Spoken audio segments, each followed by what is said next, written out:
Assalamualaikum warahmatullahi wabarakatuh.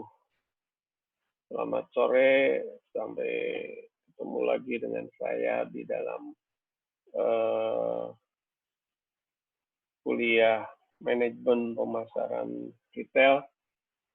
Marilah kita lanjutkan materi minggu lalu. Kita akan bicara mengenai strategi pemasaran retail.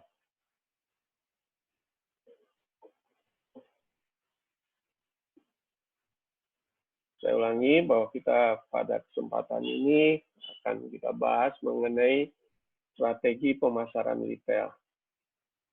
Oke, jadi kalau kita bicara mengenai strategi itu bisa dalam artian taktik atau bisa dalam artian rencana. Kita akan menyangkut mengenai dua-duanya. Artinya baik kumpulan rencana untuk jangka panjang maupun taktik di dalam pemasaran retail. Bahwa di dalam merumuskan strategi tentu kita awali dengan target market atau pasar sasaran yang akan kita tuju. Siapakah pasar yang akan membeli produk dan jasa yang kita tawarkan? Kalau sudah jelas pasarnya, maka kita langkah berikutnya adalah format retail. Artinya format retail ini harus sesuai dengan target market yang kita tuju. Contoh begini, kalau misalnya target marketnya adalah konsumen kecil, ya, dalam satuan-satuan kecil di dalam pembeliannya, maka format retailnya kita rumuskan dengan format misalnya minimarket. Jadi format retail ini adalah sesuai dengan target market yang kita tetapkan. Berikutnya adalah untuk apa sih kita melakukan strategi ini? Tentu kita supaya mempunyai keunggulan bersaing di pasar. Karena kita tidak lepas dari persaingan. Anda mungkin sudah mengenal berbagai yang disebut dengan bauran. Pernah mengenal yang disebut dengan marketing mix atau bauran pemasaran, proportion mix, bauran promosi, product mix, bauran produk. Maka di dalam retail pun kita kenal dengan yang disebut dengan retailing mix atau retail mix. Ini bauran pemasaran retail. Serangkaian elemen-elemen pemasaran retail yang digunakan di dalam mencapai pasar sasaran. Bauran pemasaran retail ini ada 6, ya, ada 6P, gitu ya. Kalau kita singkat dalam bahasa Inggris, yang pertama adalah produk, promosi, lokasi atau place, ya. Produk, 1, 2 promosi, 3 place atau lokasi, price, presentation, personal. Jadi bisa kita singkat lagi bauran pemasaran retail itu dengan 4P-nya. Produk, promotion, place, price, presentation, dan personalia atau personal. Ini 6 elemen ini dalam rangka pencapaian target pasar yang sudah kita tetapkan. Nah, apa sih yang akan kita unggulkan di dalam mempertahankan keunggulan kita terhadap para pesaing ini? Apa? Ini kira-kira 7 elemen inilah yang bisa kita mau unggulnya di mana. Bisa keunggulan kita mulai dari lokasi misalnya. Karena di dalam retail ini nyangkut lokasi adalah sesuatu yang sangat penting. para ahli pemasaran retail sampai beberapa kali menyatakan lokasi, location, bahwa lokasi itu sangat menentukan keberhasilan di dalam pemasaran retail. Lokasi. Sering nyebutnya, wah lokasinya strategis. Strategis itu bisa berdasarkan apa? Bisa berdasarkan karena mudah terjangkau. Ini yang sering kita definisikan lokasi strategis ini. Tapi tidak menutup kemungkinan, walaupun mudah dijangkau, mudah dilalui oleh kendaraan umum, tapi suatu lokasi retail itu tidak sukses. Ya, tetapi ada juga yang jauh tempatnya dan lain sebagainya, tapi dia sukses. Jadi yang pertama dari sisi lokasinya, di mana retail itu berada. Toko kita itu di mana berada. Yang kedua dari sisi personalnya, SDM-nya. Kita memiliki SDM yang terampil, SDM yang care, SDM yang aktif, SDM yang empati dan lain sebagainya. Dia memahami tentang produk kita. Yang ketiga, sistem distribusi dan informasi. Di mana kecepatan distribusinya, kecepatan informasinya, distribusinya luas, atau distribusinya eksklusif. Ini juga menentukan keunggulan kita. Karena tidak semua produk harus didistribusikan secara luas. Ya. Justru mungkin semakin eksklusif suatu produk itu didistribusikan, maka semakin tertarik konsumen untuk membelinya. Yang berikutnya adalah barang dagangannya. Barang dagangan yang kita tawarkan. Apa sih uniquely-nya? Merchandise-nya apa sih yang unik di sini?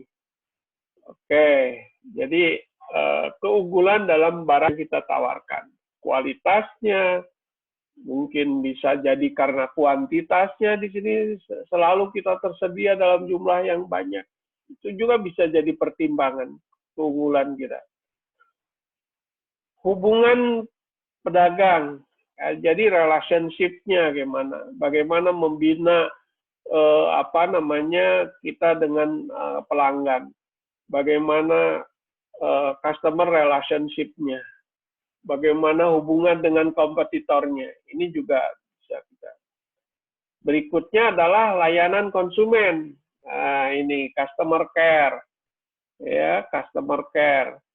Customer retention-nya, ya, sehingga dengan customer care kita punya database customer misalnya, ya, kita akan membangun loyalitas konsumen, sehingga konsumen loyal terhadap toko yang kita tawarkan. Ingat bahwa di dalam retail itu ada dua kemungkinan loyalitas itu. Loyalitas terhadap toko, yang kedua loyalitas terhadap brand atau merek yang kita tawarkan. Ya. Bisa kemungkinan berbeda kalau merek tokonya berbeda dengan merek produk yang kita tawarkan. Nah, bagaimana kalau kita memiliki toko agar si konsumen itu loyal terhadap toko yang kita miliki? Oke, jadi ini bagaimana kita melakukan strategi pertumbuhan dari retail tersebut agar bisa menghasilkan pendapatan yang besar, pendapatan yang kontinu, sehingga kita perlu strategi. Ada beberapa strategi, diantaranya adalah market penetration. Market penetration ini adalah penembusan pasar yang artinya pasar yang kita miliki ini terus di-maintenance dengan berbagai strategi. Misalnya ada daily shopping, menawarkan diskon harian, misalnya jam-jaman, ada weekly shopping, apa sih produk setiap minggunya yang kita tawarkan yang berbeda, gitu ya. Ada monthly shopping, misalnya, dan lain sebagainya. Sekarang ini banyak variasi dalam penebusan pasar ini atau market penetration. Bahkan ada midnight shopping, ya, untuk menarik customer supaya selalu loyal, selalu terhadap toko ini. Yang kedua, strategi pertumbuhan adalah market expansion. Kita perluasan pasar.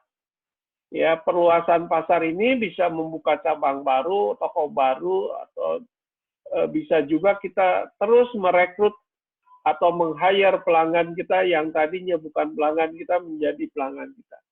Yang nyata adalah dengan cara perluasan pasar ini, yaitu dengan cara membuka toko-toko lain. Dan yang ketiga, retail format development, pengembangan format retailnya kita. Kembangkan retail kita misalnya yang tadinya supermarket menjadi ditambah department store, atau bisa juga dari tadinya minimarket menjadi supermarket, atau bisa sebaliknya gitu ya. Jadi bisa perluasan atau penyempitan bergantung daripada kebutuhan.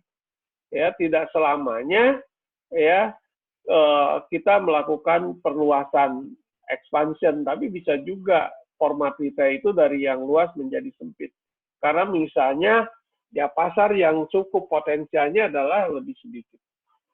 Dan bisa juga strategi pertumbuhan itu dengan diversifikasi. Diversifikasi yang berkaitan, kita nawarkan produk-produk yang saling terkait, yang bisa substitusi, atau produk-produk yang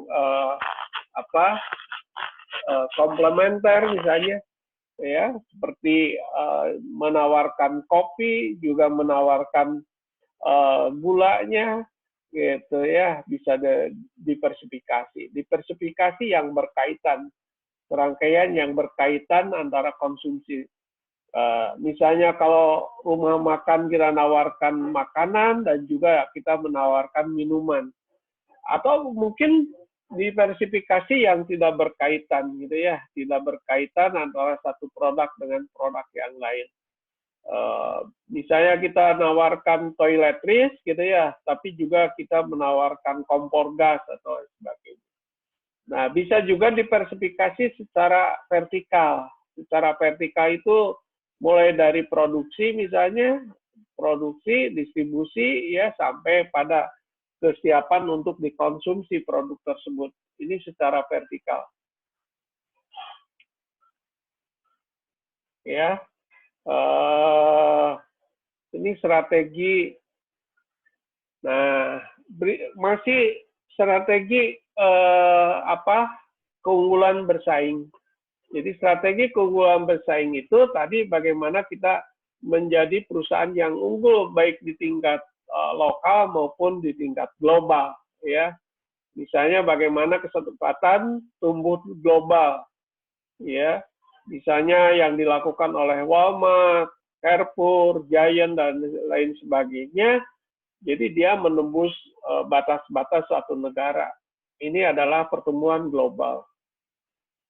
Kunci keberhasilannya itu adalah keunggulan bersaing yang bisa dipertahankan secara global. Jadi bagaimana kita mempertahankan secara global bahwa produk kita itu punya keunggulan, bahwa pelayanan yang kita lakukan itu punya keunggulan. Ini. Ya, dan berikutnya kita harus mampu menyesuaikan dengan situasi dan kondisi di mana lokasi retail tersebut atau konsumen tersebut. Jadi ya, kemampuan adaptasi. Contoh McD misalnya, kan datang ke Indonesia itu diadaptasi. Karena McD dengan terkenalnya adalah burger, tapi di Indonesia karena kebiasaan orang Indonesia makan nasi, maka di sini dia menawarkan ayam goreng dengan nasi. Budaya global, nah ini juga harus diperhatikan, ya, karena bagaimanapun juga, ya, perusahaan-perusahaan yang global itu adalah kemampuan mengenali budaya di masing-masing suatu daerah atau suatu negara, ya, sehingga saya kira perlu adapted ya, adaptif dengan situasi, kondisi dan selera konsumen di masing-masing suatu daerah dan negara di mana kita pengembangan retail. Dan kunci keberhasilan yang lainnya adalah kemampuan finansial. Tentu saja, tanpa finansial yang besar, perusahaan tidak mungkin bisa mengembangkan secara ekspansif ke berbagai daerah ataupun mungkin ke luar negeri. Nah, strategi masuk pasar luar negeri ini juga bisa berbagai cara. Mungkin ada yang langsung gitu ya. Kalau kita misalnya ingin masuk ke pasar ke pasar luar negeri, sebutlah misalnya mau masuk ke Arab Saudi, kita langsung masuk ke pasar Arab Saudi menawarkan produk kita.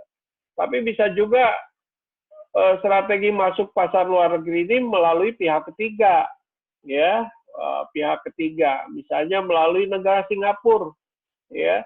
Singapura ini negara kecil yang luar biasa mendominasi dalam penguasaan pasar, ya. Walaupun sumber daya yang minim, tapi luar biasa dia. Ya, tidak ada sumur minyak misalnya, tapi dia jadi eksportir minyak, ya, dan juga jadi importir minyak. Karena dia kemampuan perdagangannya yang luar biasa. Ini strategi masuk luar negeri itu bisa langsung, bisa bisa melalui pihak ketiga atau bisa bermitra di sana. Ya, pada umumnya negara-negara itu memperlakukan yang disebut dengan kemitraan. Jadi kalau ada perusahaan asing masuk ke suatu negara, maka dia harus bermitra dengan mitra dalam negerinya, gitu ya. Dan harus disyaratkan untuk merekrut tenaga-tenaga di dalam negerinya. Karena munculnya bisnis itu tujuannya adalah untuk kesejahteraan masyarakat. Jadi kalau di suatu negara investasinya meningkat, ya, bisnisnya meningkat, akan tetapi pengangguran semakin besar, itu tandanya kurang sukses. Ya, suksesnya pertumbuhan bisnis, suksesnya pertumbuhan ekonomi itu harus disertai juga dengan tumbuhnya kesempatan kerja. Dengan tumbuhnya kesempatan kerja, maka masyarakat juga semakin sejahtera karena memperoleh pendapatan dari mereka bekerja. Dengan demikian, maka kemampuan daya belinya juga akan semakin tinggi. Oke. Nah, ini tadi investasi langsung, usaha gabungan, ya, penggabungan strategis dengan mitra di dalam negerinya sendiri. Ini saja saya kira bagaimana kita melakukan strategi pemasaran retail supaya retail itu sukses dan bisa berkembang lebih pesat. Selain itu juga harus mempertahankan keberlangsungan dari bisnis tersebut. Ya, silakan dikerjakan tugasnya, ya, dan diupload di e-learning. Demikian, Assalamualaikum warahmatullahi wabarakatuh.